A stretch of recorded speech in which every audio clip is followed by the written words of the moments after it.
Ye West went from being a millionaire artist to becoming the laughingstock of Hollywood in the blink of an eye, and he only has himself to blame. Almost everyone in Hollywood is canceling him, and it appears like he's set to lose every penny of his billion-dollar fortune and go back to being broke. How did they manage to make such a mess of things? Is Kim offering him assistance, or is she preferring to keep her distance from him? Above all, how does he intend to fight back and safeguard his legacy? Hello everyone, and welcome to another video. Today, we'll be looking at how Kim Kardashian discusses Kanye West getting cancelled. Yeah, you heard it right. So, let's start our video.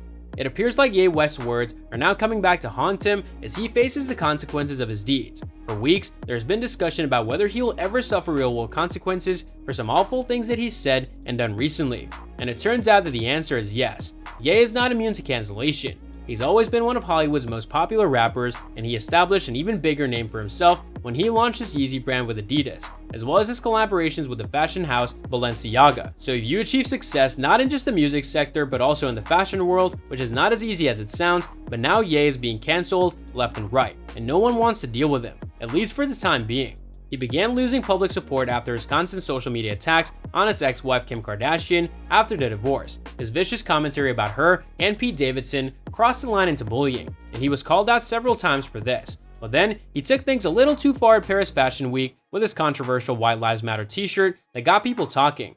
He then went on a rant on his Instagram page, attacking various celebrities, including Gigi Hadid and Hailey Bieber, but things really heated up when he released a screenshot of his chat with Diddy, which had anti-Semitic undertones. This ain't a game in the United States. You as an excuse to demonstrate to the Jewish people who told you to call me that no one can intimidate or influence me. He added, "I warned you, it was war. It was troubling to watch you publicly declare war on Jews." After a while, Instagram restricted the guy's account for breaking their policies. We assumed he'd stop there and take some time to reflect on his conduct and why he needed to do better.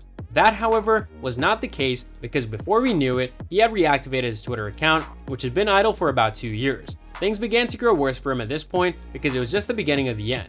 We thought this Instagram post was terrible. However, this exacerbated the situation.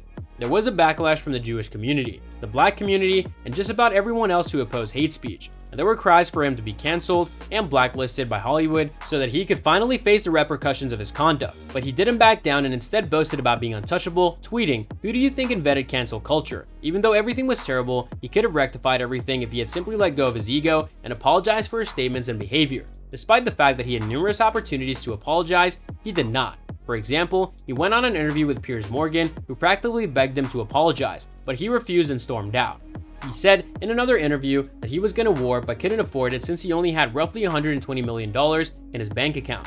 We all assumed that he had reached rock bottom and there was no way that he could make things worse for himself.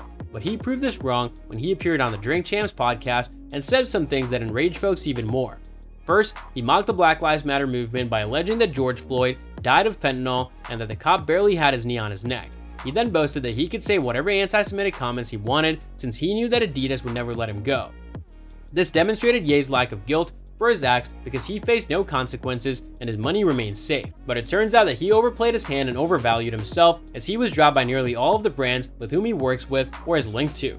He was dropped by talent agencies such as Gap, JP Morgan, and CAA, and MRC. Moreover, his boast about Adidas backfired as Adidas immediately stated that his agreement with them was being reviewed. A few days later, they issued a statement saying that the partnership was terminated and that they would no longer work with him as a result of his comments. They said that his recent remarks and behavior were abhorrent, hateful, and dangerous, and that they violated the company's values of diversity and inclusion, mutual respect, and fairness. This was the final and most devastating blow to Ye because, as previously stated, the majority of his income and net worth were related to the Adidas arrangement.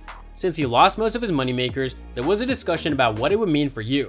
His music is now the only main source of revenue because Apple Music and Spotify have not yet blacklisted him and are unlikely to do so. He also has money in real estate and some investment, but not as much as his partnerships in the fashion sector. His net worth dropped from an estimated $2 billion to $400 million as a result of his terrible luck. Following the weeks of silence, Ye's ex Kim has spoken out about Ye's antics, and contrary to popular belief, she was not a news site at all. She chose to save her own skin by stating that hate speech is never acceptable or excusable. Despite the fact that she was careful not to address you by name, it was clear that she was referring to him. And that's all for today's video. What are your thoughts on this? Let me know in the comments section down below. I hope that you found this video interesting, and if you want to see more videos like this, please consider subscribing to my channel. See you in the following video with some more of the latest updates, and until then, stay tuned.